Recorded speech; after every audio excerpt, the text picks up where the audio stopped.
Hey, good morning. It is great to be with you today.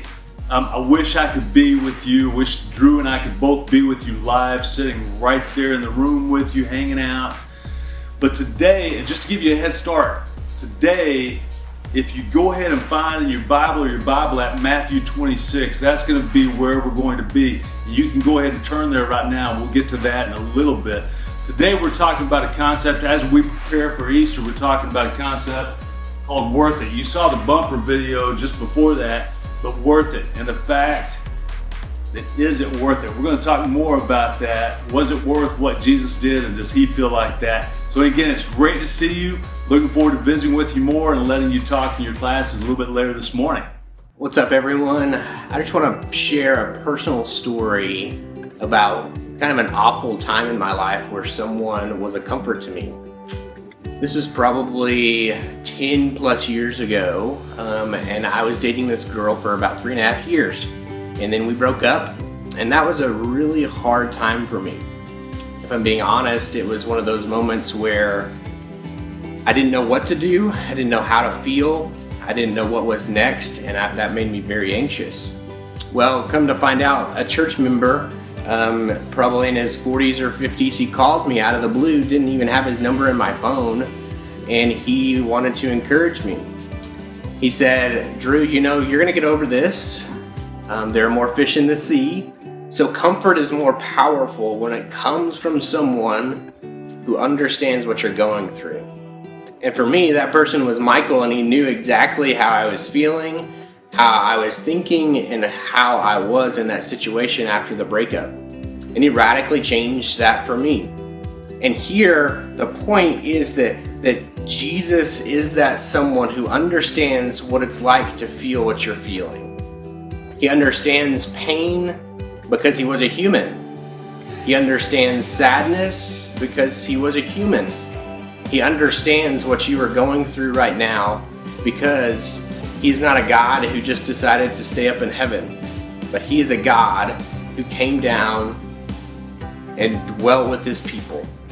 Hey, so as I said before, today we're going to be in Matthew 26. So go ahead and turn in your Bible. If you've got your Bible with you, open up your Bible app to Matthew 26, and that's kind of where we'll get started and where we're going to talk about this.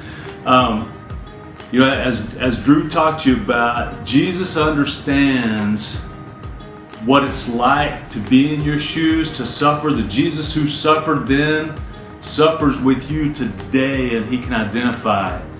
Jesus, even at that time, asked questions. He wondered why it was happening to him, why he had to go through. So that takes us kind of to Matthew 26. If you've been around church before at all, you know that Jesus died, Jesus rose again from the dead, and that's what we celebrate with Easter Sunday, which is next Sunday.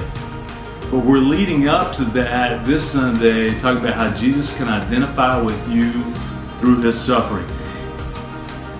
If you look at Matthew 26, it starts out and it talks about the plot to kill Jesus. Then it talks about how Jesus was anointed at Bethany. And I'm just going through the subtitles right now because it's too long for me to read. Plus, you don't want to listen to me read the entire thing this morning. Judas to betray Jesus. The Passover with the disciples.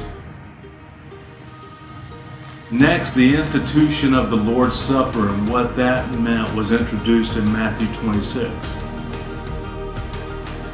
Jesus also foretold Peter's denial at this time. Jesus and his disciples went to the Garden of Gethsemane. They prayed there.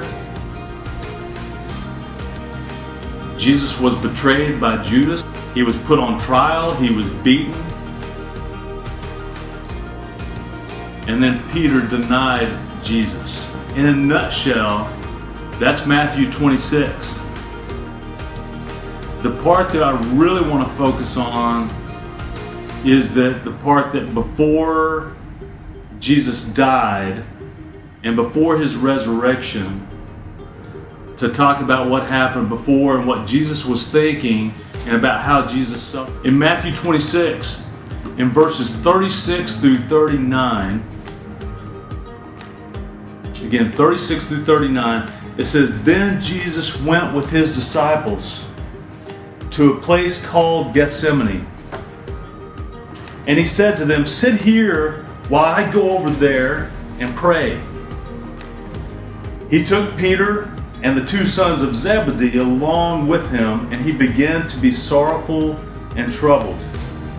Then he said to them, 'My soul is overwhelmed with sorrow to the point of death. Stay here and keep watch with me.'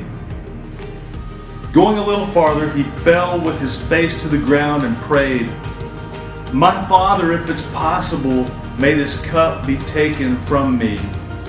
Yet not as I will, but as you will.' Then he returned to his disciples and found them sleeping. 'Could you not keep watch with me for 1 hour?' He asked Peter, 'Watch and pray so that you will not fall into temptation. The spirit is willing, but the body is weak.' He went away a second time and prayed, 'My Father, if it is not possible for this cup to be taken away unless I drink it, may your will be done.'" Even Jesus at this time in the Bible is talking about how, "God, I really don't want this to happen. Can we do it a different way? Can I not have to go through this suffering in the same way that I know is your will? Can we do something different?" At this time, Michelle and I just got back from Israel, and we were blessed to be able to go to the Garden of Gethsemane. And one of the key points for me was the fact that as Jesus sat there in the garden, there was not a vantage point in the garden where he sat, and it went down into a valley and then back up to the Temple Mount and to the wall and the gate where the soldiers would have come out with Judas leading them as he betrayed Jesus. There was not a part in the Garden of Gethsemane looking down across the valley up to the Temple Mount that Jesus would not have seen the soldiers coming for him with their torches at night, winding down the hillside and then back up toward the garden. Jesus knew they were coming for them, but yet he prayed to God, "Hey, is there a way to take this from me? Is there a way I don't have to go through this?" It doesn't say it here, but he saw them coming. And in his mind, I can picture the fact that he sees the soldiers coming. They're coming to arrest him. And he's looking, he's saying, "God, I can see them coming. Is there a different way?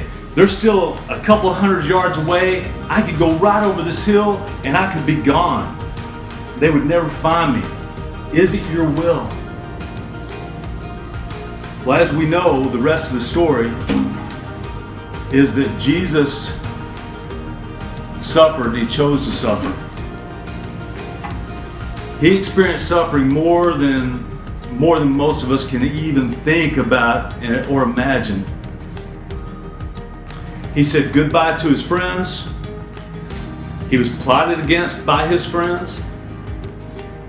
He was let down by everyone who loved him. He was arrested. He was beaten. He was taken to trial. He was sentenced to death. And he was betrayed by two of his closest friends, with Judas and with the denial by Peter. We can imagine the nice rosy picture of Jesus that as he walked toward death, that he had complete peace, complete composure, because I think that's a lot of times the way that we see Jesus. But the account in the Garden of Gethsemane tells us such a different story. He was overwhelmed, he was in anguish, he was exhausted, because he knew exactly what had to happen. They even tell us that Jesus' sweat turned to blood, which can happen in times of extreme stress. The final hours before Jesus' death, we see him asking, "God, is there any other way?" I'm sure right now many of you have been asking the same thing in the times that we're in right now. Is there another way? Why is this happening? Is this worth it?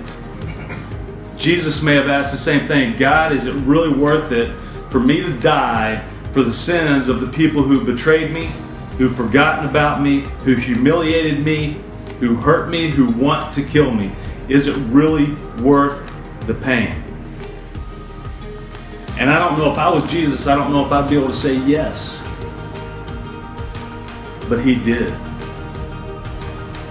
Jesus, who suffered, suffers with you today. He is here with you. He can identify with you. Look, we've already said that it means much more coming from someone who understands how you're feeling to bring that comfort. And here's the reality, that Jesus does understand what you're going through. And the answer to the question, is it worth it? Jesus decided every single time you were worth it. To leave his throne up in heaven, that you were worth it. That whatever you're going through right now, your suffering, your pain, your doubts, your anxiousness, you are worth it to him. And so put your trust in that. Trust and know that Jesus has called you out of that. And he understands the pain and everything that you're going through right now. Hopefully you've had a chance to think a little bit about what we've been talking about today, about Jesus suffering and the fact that he suffers with you. We're going to give you a chance to talk about that in your grade levels, in your groups. So we're going to send you right now into your groups.